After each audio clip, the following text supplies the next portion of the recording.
ఎట్లయితే మీకు కంప్యూటర్లో monitor, CPU, keyboard, mouse, speakers ఇలా డిఫరెంట్ ఉన్నాయో, అలాగే మీకు large cap, mid cap, index funds, thematic funds ఇట్లా రకరకాలుగా ఉంటాయండి ఇందులో.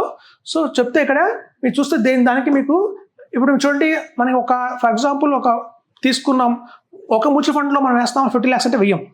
ఆ 50 lakhsని మనం large cap, mid cap, small cap, thematic, index funds separate చేస్తాం. చేసిన తర్వాత మార్కెట్ పడినప్పుడు ఎందులో మనం ఎక్కువ యాడ్ చేయాలి, సపోజ్ మన కార్పస్ ఉంటే 5 lakhs ఎందులో యాడ్ చేయాలి అనేది మనకు కన్ఫ్యూజన్ ఉంటుంది. స్మాల్ క్యాప్లో యాడ్ చేయాలా, లార్జ్ క్యాప్లో యాడ్ చేయాలా అని. అలా కాకుండా ఇన్బిల్ట్ ల్యాప్టాప్ లాగా ఒకటే PMS ఉంది అనుకోండి, మార్కెట్ పడింది, ఒక మంచి ఆపర్చునిటీ వచ్చిందంటే ఒక దాంట్లో ఇన్వెస్ట్మెంట్ చేసేస్తాం 5 lakhs.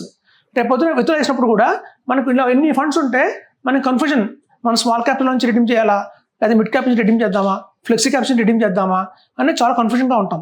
అదే మనకి ఇటువంటి ఏదన్నా పెట్టాం 50 lakhs, రేపు పొద్దున గణనీయంగా 75 lakhs అయింది, ఎమర్జెన్సీలో 10 lakhs విత్డ్రా చేయాలంటే ఒకటే ఫండ్ నుంచి తీసేసుకోవచ్చు. సో కాబట్టి ఇక్కడ మేజర్ డిఫరెన్స్ అదేనండి.